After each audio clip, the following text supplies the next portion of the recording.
उम्मीद है आपने दिवाली अच्छी तरह से मना ली होगी।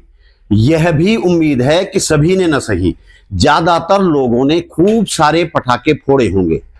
मुझे नहीं मालूम कि किस हिंदू शास्त्र में दिवाली पर पटाखे फोड़ने की बात कही गई है, लेकिन जरूर कही गई होगी, वरना ऐसे कैसे हुआ कि जिस किसी ने भी पटाखे न फोड़ने की बात कही उसे लोगों ने खूब गालियां दी और हिंदू विरोधी करार दिया। मैंने और मेरे परिवार ने बेशक कभी पटाखे नहीं फोड़े, लेकिन मैंने गालियों के डर से इस बार पटाखे न फोड़ने की बात बिल्कुल नहीं कही। इस वीडियो में हम बात करेंगे उत्तराखंड के जल स्रोतों पर मंडरा रहे गंभीर संकट की और इस संकट को बढ़ाने में दिवाली पर आपने जो पटाखे फोड़े हैं उनकी भूमिका की भी। वीडियो अंत तक देखिएगा।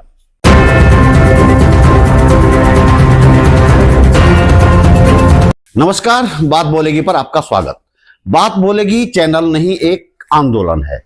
इसे आपके सहयोग की जरूरत है।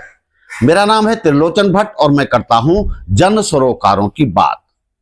एक ऐसी दुनिया की कल्पना कीजिए जहां नदियां सूखे की वजह से नहीं बल्कि इसलिए सूख जाएं क्योंकि उनका स्रोत ही लुप्त हो गया है। हिमालय के हृदय में उत्तराखंड की जीवन रेखाएं सचमुच सूख रही हैं। यह सिर्फ एक पर्यावरणीय संकट नहीं है, यह करोड़ों लोगों के लिए एक सीधा खतरा है जो कृषि से लेकर बुनियादी जीवन यापन तक हर चीज को प्रभावित कर रहा है। यह एक भयावह सच्चाई है। हिमालयी ग्लेशियरों को एशिया का वाटर टावर कहा जाता है। यहां से निकलने वाली नदियां एशिया के 10 से अधिक देशों में करोड़ों लोगों की जीवन रेखा है।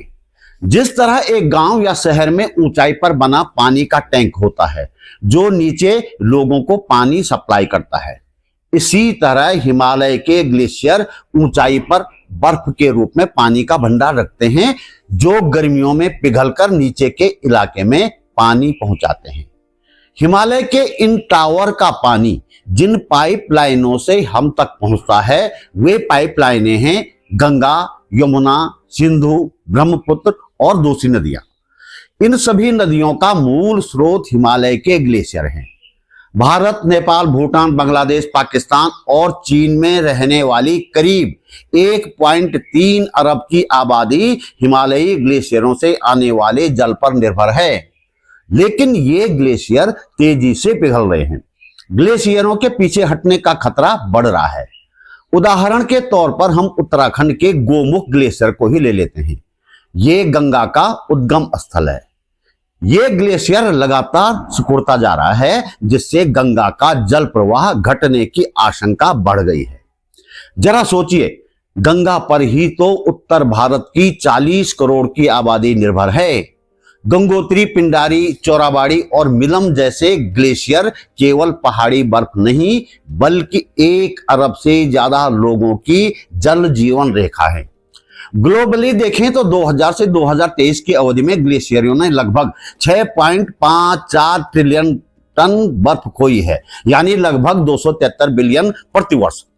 अध्ययन में पाया गया कि 2012 से 2023 की अवधि में ग्लेशियर पिघलने की दर 2000 से 2011 के मुकाबले लगभग 36% अधिक थी। हिंदू कुश हिमालय क्षेत्र जिसमें उत्तरी भारत, नेपाल, भूटान, पाकिस्तान आदि देश आते हैं, यहां 2011 से 2020 में ग्लेशियरों का आयतन पिछले दशक यानी 2001 से 2010 की तुलना में लगभग 65% तेजी से घटा है। उत्तराखंड की बात करें तो एक अध्ययन में पाया गया है कि 2000 से 2023 की अवधि में यहां ग्लेशियरों का कुल क्षेत्र 979 वर्ग किलोमीटर से घटकर 957.6 वर्ग किलोमीटर हो गया है, यानी कि उत्तराखंड में लगभग 0.095% प्रतिवर्ष की दर से ग्लेशियर सिकुड़ रहे हैं। उत्तराखंड के हिमालयी क्षेत्र में यह पिघलाव सीधे सीधे पेयजल, नदी प्रवाह, बाढ़ जोखिम और ग्लेशियल झीलों के फटने जैसे खतरों से जुड़ा हुआ है। दिवाली पर हमारे फोड़े गए पटाखे ग्लेशियरों का पिघलाव बढ़ाने में कैसे जिम्मेदार हैं, इस पर बात करने से पहले यह जानना जरूरी है कि ग्लेशियर यानी हिमनद क्या हैं और वे बनते कैसे हैं। ग्लेशियर बर्फ की एक धीरे धीरे बहने वाली नदी है, लेकिन यह पानी नहीं, जमी हुई बर्फ की नदी होती है। यह तब बनती है जब ऊंचाई वाले इलाकों में सदियों तक बर्फ गिरती है और वह पूरी तरह पिघल नहीं पाती। हर साल नई बर्फ गिरती है, नीचे की बर्फ दबाव से सख्त होती चली जाती है और आखिरकार वह बर्फ बर्फीली नदी बनकर धीरे धीरे नीचे की ओर खिसकने लगती है। यह खिसकना इतने धीरे होता है कि वर्षों तक तो पता ही नहीं चलता कि खिसक भी रहा है या नहीं, लेकिन यह खिसकता रहता है। यही बर्फ हिमनद या ग्लेशियर कहलाती है और इसे ही कहते हैं वाटर टावर। ग्लेशियर नाजुक संतुलन पर टिके होते हैं। जितनी बर्फ हर साल गिरती है उतनी ही अगर पिघल जाए तो यह संतुलन बना रहता है। लेकिन जब वैश्विक तापमान यानी ग्लोबल वार्मिंग बढ़ता है तो बर्फ के पिघलने की दर बढ़ जाती है और धीरे धीरे ग्लेशियर का आकार घटने लगता है। इसका असर सिर्फ पहाड़ों तक नहीं, नीचे के मैदानी इलाकों तक होता है, क्योंकि ग्लेशियर ही नदियों का स्रोत हैं। जब ये ग्लेशियर सिकुड़ते हैं तो गर्मियों में बाढ़ का खतरा बढ़ता है और लंबे समय में नदियों में पानी घट जाता है, जिससे खेती तो प्रभावित होती ही है, पेयजल संकट भी खड़ा हो जाता है और हाइड्रो पावर प्रोजेक्ट जितने भी उस नदी पर बने हैं वो बेकार हो जाते हैं, उनमें बिजली उत्पादन नहीं हो पाता। अब जानते हैं ब्लैक कार्बन के बारे में। ब्लैक कार्बन होता क्या है और यह हिमालयी ग्लेशियरों के पिघलने की रफ्तार बढ़ाने में किस तरह की भूमिका निभाता है। ब्लैक कार्बन का मतलब होता है काला धुआं यानी कि कालिक। यह कालिक पैदा होती है कारखानों, डीजल वाले वाहनों, कोयले के धुएं और जंगलों में लगने वाली आग के धुएं से, और हाँ, हम जो पटाखे फोड़ते हैं उनसे भी। कालिक के छोटे छोटे कण दिल्ली और देहरादून जैसे शहरों से भी हवा के साथ उड़कर हिमालय तक पहुंच जाते हैं और बर्फ पर जाकर जम जाते हैं। यही वजह है कि दुनिया के दूसरे ग्लेशियरों की बर्फ लकदक सफेद है, जबकि हिमालयी ग्लेशियरों की बर्फ मटमैली हो चुकी है। अब आप जानते हैं कि सफेद रंग सूरज की किरणों को परावर्तित करता है, यानी कि वापस भेज देता है। सफेद बर्फ भी यही करती है, लेकिन जब उस बर्फ पर काला धुआं जम जाता है तो बर्फ ज्यादा गर्मी सोख लेती है, जिससे पिघलने की गति कई गुना बढ़ जाती है। अध्ययन बताते हैं कि हिमालय में ब्लैक कार्बन जमाव के कारण ग्लेशियर पिघलने की दर सामान्य से 6% से 20% तक अधिक हो सकती है। यहां आकर हमें थोड़ा सा अल्बीडो इफेक्ट के बारे में जानने की भी जरूरत है, इससे बात कुछ और साफ हो जाएगी।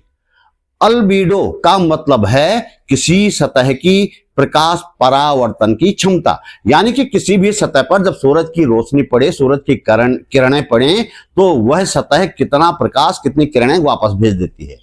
हम जानते हैं कि सतह जितनी सफेद होगी उतना ज्यादा प्रकाश वापस भेजा जाएगा और जितनी सतह धुंधलाती चली जाएगी उतना कम प्रकाश वापस भेजेगी वो सतह। बर्फ सफेद होती है तो उसका अल्बीडो इफेक्ट बहुत ज्यादा होता है, यानी वह ज्यादातर धूप वापस भेज देती है। लेकिन ब्लैक कार्बन से हिमालय की बर्फ मटमैली हो चुकी है, जैसे कि मैंने बताया। जाहिर है वह कम धूप वापस भेज पाती है। इसका मतलब यह है कि ज्यादा धूप सूखी जाती है और इसके कारण ज्यादा तेजी से बर्फ पिघल रही है। जैसे जैसे ग्लेशियर की बर्फ पिघलती है, नीचे की गहरी सतहें खुलती जाती हैं जो धूप को सोख लेती हैं। इससे तापमान बढ़ता है और आसपास की बर्फ और तेजी से पिघलने लगती है। ग्लेशियरों के तेजी से पिघलने से नदियों के सूखने का खतरा सामने आने में तो जरूर वक्त लगेगा, यानी यह धीरे धीरे होगा। लेकिन इससे एक खतरा ऐसा भी होता है जो तत्काल सामने आता है और बड़ी तबाही लाता है। वह है ग्लेशियल लेक, जो फट जाएं तो सब कुछ खत्म कर दें। याद कीजिए 2013 की केदारनाथ आपदा। उत्तराखंड हिमालय क्षेत्र में ग्लेशियल लेकों की संख्या और आकार लगातार बढ़ रहा है, ऐसा वैज्ञानिक खोजों से पता चला है। हालांकि कुल कितनी ग्लेशियल लेक उत्तराखंड हिमालय क्षेत्र में हैं, इसकी सही संख्या का पता नहीं है। 2015 की एक सूची के अनुसार उत्तराखंड में 3000 से 6000 मीटर की ऊंचाई के बीच लगभग 1353 ग्लेशियल झीलें थी। 2020 के आसपास यह संख्या लगभग 209 झीलें बताई गई। हालांकि इस अध्ययन में केवल विशेष अध्ययन पर आधारित झीलों को ही शामिल किया गया था। मीडिया रिपोर्ट में यह भी उल्लेख मिलता है कि एक इन्वेंट्री में लगभग 1266 झीलें सूचीबद्ध थी। मोटे तौर पर माना जा रहा है कि उत्तराखंड हिमालय में ग्लेशियल झीलों की संख्या 1300 से 1400 के बीच हो सकती है। इनमें छोटी और बड़ी दोनों तरह की झीलें शामिल हैं। जब ग्लेशियर पिघलते हैं तो उनके मुहाने पर पानी की झीलें बन जाती हैं। ये झीलें सूरज की गर्मी को अवशोषित करती हैं, जिससे आसपास की बर्फ और तेजी से पिघलती है और झीलों का आकार बढ़ जाता है, उनकी संख्या भी बढ़ जाती है। जब कभी ये झीलें फट जाती हैं तो निचले इलाकों में तबाही लाती हैं। इसका मतलब यह हुआ कि जो पानी नदियों में कई सालों तक बहना था वह कुछ ही घंटों में बह जाता है। आज जब दुनिया भर में ब्लैक कार्बन कम करने की जरूरत महसूस की जा रही है तो हमें भी अपनी पीढ़ियों के जीवन को थोड़ा ध्यान में रखना चाहिए। अनावश्यक रूप से हम जो कार्बन उत्सर्जन करते हैं उससे तो हम रोक ही सकते हैं। इसलिए जरूरी है कि यदि कोई पर्यावरण को हो रहे नुकसान का वास्ता देकर पटाखे न फोड़ने की बात करता है तो हम उसे गालियां न दें, जैसे हाल के सालों में दिवाली के मौके पर अक्सर होता रहा है।